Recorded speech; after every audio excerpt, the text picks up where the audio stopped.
It's all over the news today, pretty much everywhere you look, that WikiLeaks has released Vault 7. WikiLeaks publishing what it claims are documents from the CIA, apparently the largest intelligence publication in history. These documents show, if in fact they are authentic, are some of the more intimate details of the CIA's cyber espionage effort. It talks about the agency's global covert hacking program. WikiLeaks says included malware and the ability to hack into several smartphones, even smart TVs. It went on to say that a source that provided these documents was concerned of the CIA's hacking capabilities, and it exceeded its mandated powers and perhaps exceeded public oversight. Just a litany of hacking tools that the CIA uses to basically get into any kind of technology that's hooked to the internet in any way.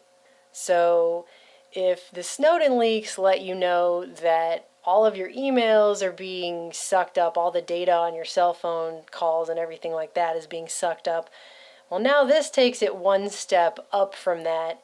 Conspiracies, like people talking about how you have to cover your camera and your microphone jack because they might be listening, well, that's all been 100% confirmed now. They have this whole thing called Year Zero, which is thousands of documents that are essentially confirming the fact that the CIA is running a global covert hacking program with all kinds of malware and viruses and weaponized exploits that can get into a large number of products, iPhones and Android phones and Microsoft Windows and television sets. And they can turn all of these things into covert microphones and they can listen in on you. It's just, it's so creepy that this is the level that we're at. They're letting everybody know this. You even had misleading headlines like this one in Forbes where they're saying things like WikiLeaks documents show CIA can hack iOS and Android but not encrypted messaging apps.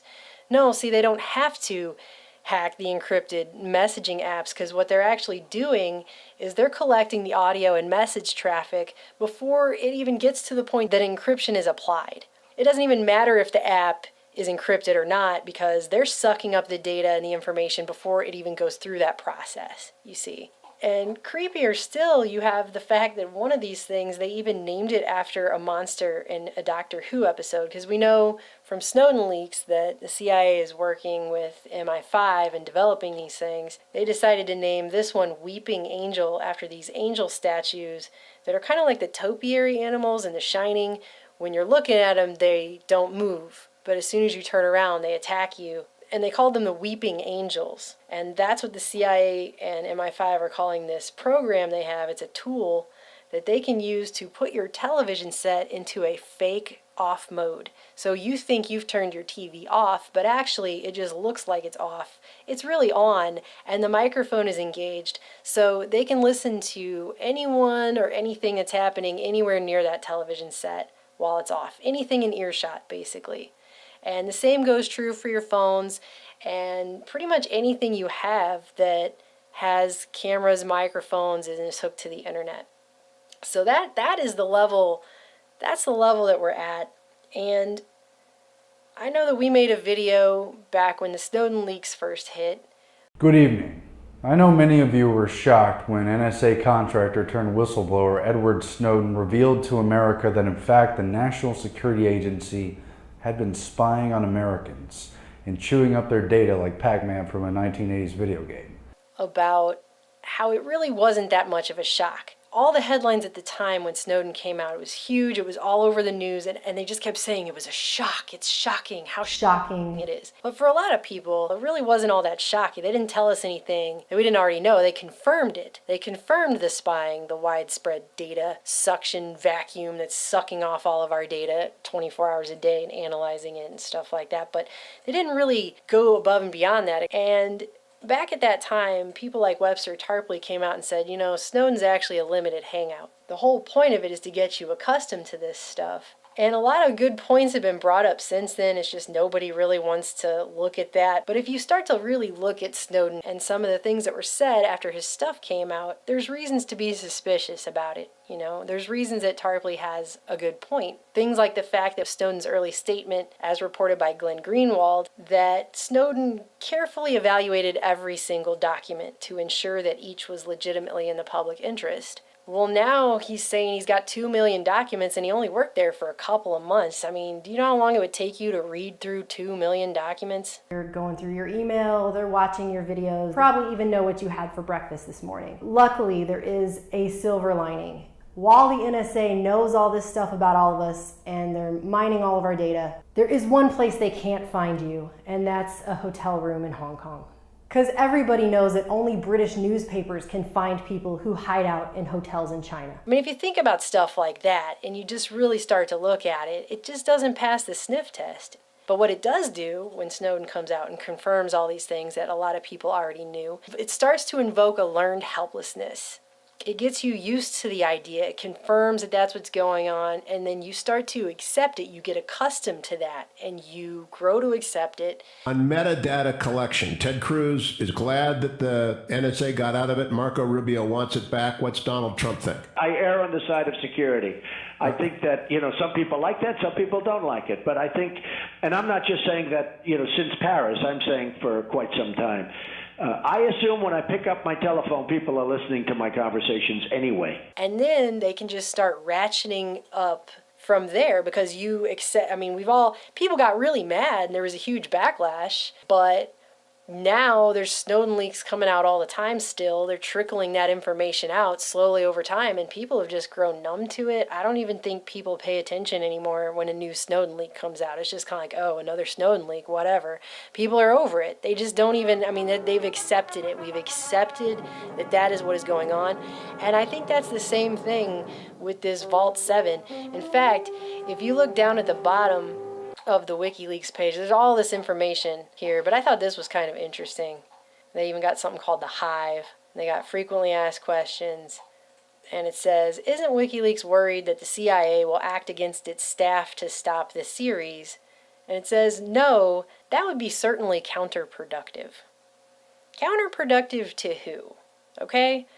Because if the point of putting this information out there is to get you used to the fact, used to the idea that all of your devices, everything that you own that's connected to the internet can be used through government backdoors to spy on you and yours, you accept the fact that you don't even have privacy in your own living room if you're talking anywhere near your television set because government spooks or AI programs that are doing voice recognition and keyword searches might be listening in on you. If you get used to that and you accept it, then who's to say in the next 20 years you won't then also accept just straight up telescreens in your house like we're all living in 1984 and it's Big Brother? Isn't it insane?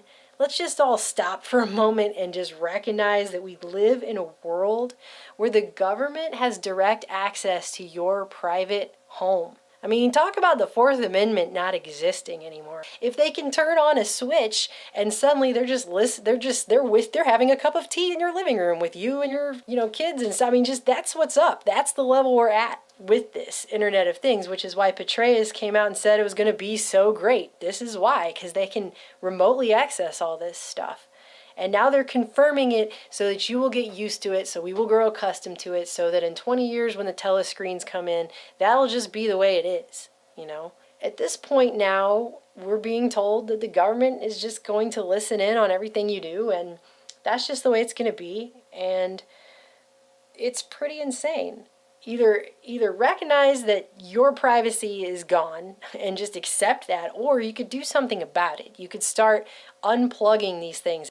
Right? A good thing to do is you connect a pair of earbuds that include a microphone into your audio jack, but you snip the earbud with the microphone on it just below where the mic is, and then just leave that plugged in, which will automatically switch your computer over to the external mic, but it won't be able to receive any audio. Sounds like it would work to me, I don't know. As far as the TV is concerned, I don't know, we have television sets in our home.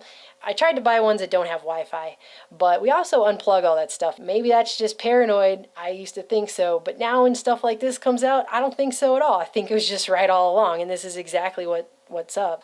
But the point is that it's really sad that we live in a world where we're all over here destroying earphones so that we can find a way to protect our microphone from being remotely accessed by the government. That's the real point. I think really they're just engineering everyone to live in a society that is a total information awareness society where you don't have privacy, where there is no privacy, where the concept of privacy is just it's a bygone era. It doesn't exist anymore. And the more that everyone accepts these things and just learns that that's just the way it is, then the more they can continue to ratchet this up.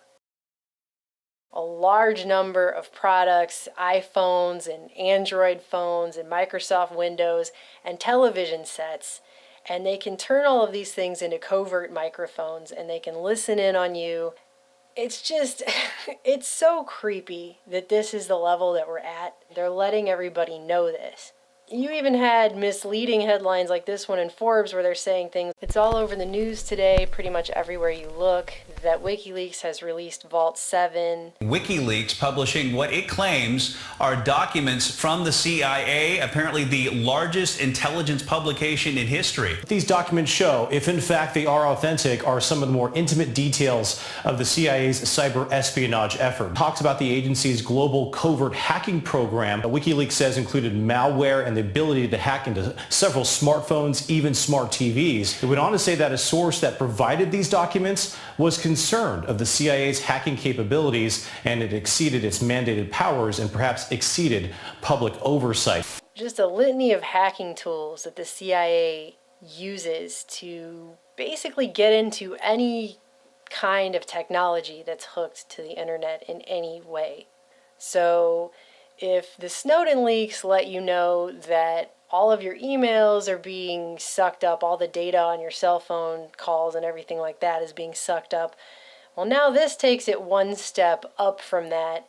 Conspiracies, like people talking about how you have to cover your camera and your microphone jack because they might be listening, well, that's all been 100% confirmed now.